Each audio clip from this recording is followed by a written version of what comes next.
Amigos, estamos en el día 56 de este diario de campaña. Bienvenidos una vez más. Y hoy hay que hablar de un asunto. Hoy retomo una columna de Carlos Loret de Mola. Él la publica ayer. Hoy es 7 de febrero de 2018. Él la publica ayer en el diario El Universal. Y la titula Enamorados del candidato. En esta columna, en este texto, Loret de Mola hace una reflexión muy interesante que comienza diciendo: ¿por qué cada 6 años se enamoran de un candidato? Leo y escucho a connotados y famosos opinadores mexicanos entregando todas sus esperanzas a favor de López Obrador, Mid o Anaya. ¿Qué hay detrás de este amor que profesamos y de esta, digamos, adhesión, a veces hasta irreflexiva, que profesamos y que tenemos hacia los candidatos presidenciales?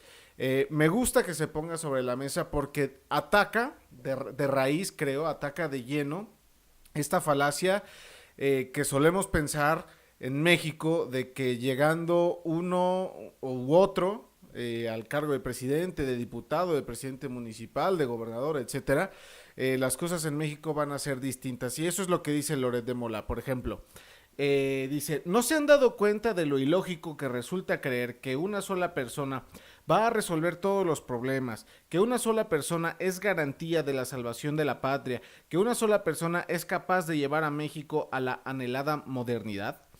Y sí, creo que la complejidad del poder, el hecho de, por ejemplo, los que hemos podido ver de cerca cómo funciona el gobierno y cómo funciona el poder, nos hemos dado cuenta de que es un entramado muy complejo, es realmente complejo y es realmente complicado que una sola persona pueda tener todos los hilos en la mano de todos los temas en todo momento.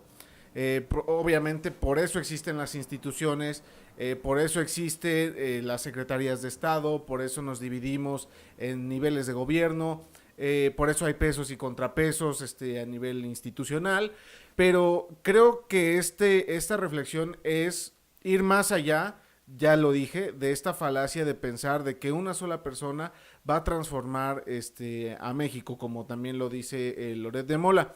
En México tenemos una tradición presidencialista muy interesante, muy arraigada. Ya lo han puesto también sobre la mesa diversos autores.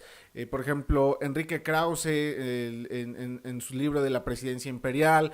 Están libros de Jorge Castañeda, estudios de Jorge Carpizo. Es decir, hay una serie de estudios sobre el presidencialismo mexicano, sobre esta figura totémica, sobre esta figura todopoderosa, que viene a resolver a resolver los problemas públicos y a salvar a la patria. Esta presidencia todopoderosa ha ido permeando en el imaginario mexicano, en el imaginario de nosotros, de tal manera que seguimos pensando que una sola persona va a venir a transformar la patria y que a partir de eso va a venir la bonanza y la prosperidad para todos.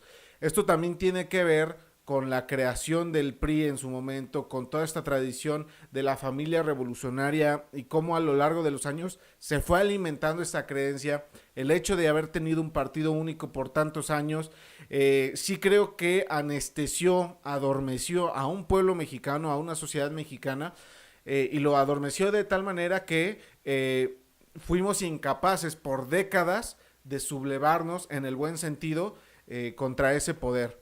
Y creo que de ahí viene en buena medida también esta creencia de que una sola persona va a venir a transformar al país.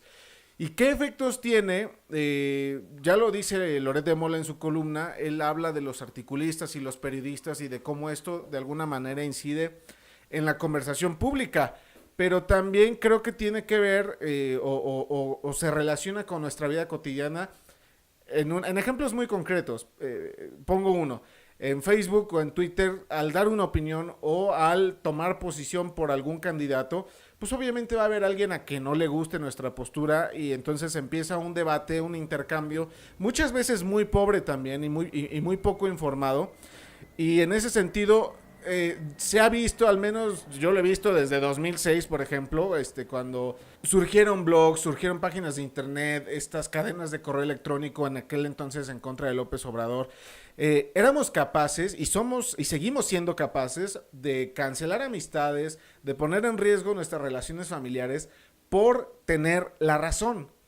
¿Y por qué queremos tener la razón? Es decir, esta simpatía que podemos llegar a tener por los candidatos llega a ser tan irracional y llega a arraigarse de tal manera que ya no importa si estamos en lo correcto o no, ya no importa si nuestro voto es informado, si nuestro voto tiene sentido. No, lo que importa más bien es tener la razón. Entonces, yo creo que es una reflexión que hay que tener, que hay que poner sobre la mesa. ¿Realmente creemos que una sola persona va a transformar a México? También lo menciona Loret de Mola y también es una reflexión que hay que hacer. Las sociedades más avanzadas son las que entendieron que se necesitan comunidades movidas, que se necesitan comunidades participativas, involucradas en lo público, en los que la prensa sirve también como contrapeso del poder político, en los que la sociedad civil se articula y se organiza de tal manera que es capaz de llevar propuestas a los parlamentos y a los congresos, etcétera. Entonces, yo creo que ese es el paso que nos falta. El paso que nos falta dar es ese. Nosotros no hemos, en México, no hemos dado ese paso en el que la sociedad civil se articula para ir y reclamar lo que es suyo, lo que es nuestro, que eso es lo importante. Han habido ejemplos, han habido casos en los que organismos de la sociedad civil que defienden distintas causas, sí se alcanzan a organizar o articular o a poner de acuerdo para ir y construir leyes y construir instituciones nuevas, pero también se enfrentan con una resistencia muy seria del sistema o del poder político. Entonces, en algún punto el poder político es más fuerte que las organizaciones de la sociedad civil y por eso en esta pugna o en esta lucha muchas veces el poder político termina por imponerse. Ese es el paso que tenemos que dar en México. Desde hoy yo firmo que llegando a Anaya, que llegue López Obrador o que llegue Mid, o que llegue Margarita o que llegue el Bronco o quien sea, no va a ser México distinto. No lo van a cambiar ellos. Porque la transformación del país no pasa por sus manos necesariamente.